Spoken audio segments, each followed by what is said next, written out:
অর্গানিকভাবে রাসায়নিক সার ব্যবহার না করে কিভাবে একটি বেগুন গাছে অধিক ফলন পেতে পারি এই বিষয়েই আজকের এই ভিডিওটিতে আলোচনা করব। আপনারা দেখতে পাচ্ছেন এই বেগুন গাছটিতে পাতা থেকে অধিক বেগুন দেখা যাচ্ছে। কিভাবে এই গাছটির যত্ন নেওয়া হয়েছিল এই বিষয়েই আজকের এই ভিডিওটিতে বিস্তারিতভাবে আলোচনা করব। যারা বেগুন গাছ লাগিয়েছেন কিন্তু ফলন হচ্ছে না এবং নানা ধরনের সংক্রমণে দেখা দিচ্ছে গাছগুলিতে, তারা ভিডিওটা স্কিপ না করে সম্পূর্ণ ভিডিওটা দেখবেন।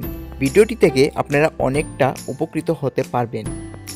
সো ফ্রেন্ডস, ভিডিওটি শুরু করার আগে আপনারা যারা নতুন ভিজিট করেছে আমার চ্যানেলটিতে তাদেরকে হচ্ছে একটা অনুরোধ, চ্যানেলটি সাবস্ক্রাইব করে নোটিফিকেশন বেলটিতে ক্লিক করবেন। আর যারা অলরেডি আমার চ্যানেলটি সাবস্ক্রাইব করে আমাকে সাপোর্ট করছেন তাদেরকে অসংখ্য ধন্যবাদ।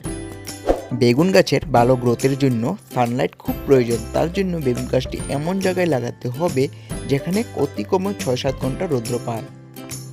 গাছটি লাগানোর সময় আরেকটা কথা ধ্যান রাখবেন, যেন গাছের গোড়ায় জল জমে না থাকে। বেগুন গাছে অধিক জল দিতে হয়, যদিও জমে থাকা জল বেগুন গাছের গোড়াটাকে পচিয়ে দিতে পারে এবং বেগুন গাছটির ক্ষতি সাধন করতে পারে। তার জন্য ধ্যান রাখবেন যেন জল জমে না থাকে।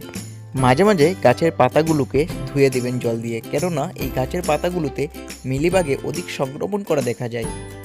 আপনি যদি কোনো ধরনের কেমিক্যাল ইউজ করতে না চান তাহলে গাছের পাতাগুলোতে মাঝে মধ্যে ছাই ছিটিয়ে দেবেন। ছাই ছিটিয়ে দিলে গাছের পাতাগুলো খেয়ে নষ্ট করা অনেক কীটপতঙ্গ থেকে আপনি গাছটিকে রক্ষা করতে পারবেন। এবং গাছটিকে ভালো নিউট্রিশন দেওয়ার জন্য গাছের গোড়ায় আপনি দিতে পারেন শুকনো গোবর। কিচেন থেকে ফেলে দেওয়া সবজির বাকল, এগশেল এইসব একসাথে মিশিয়ে জৈব সার বানিয়েও আপনি এই গাছটিকে নিউট্রিশন হিসাবে দিতে পারেন।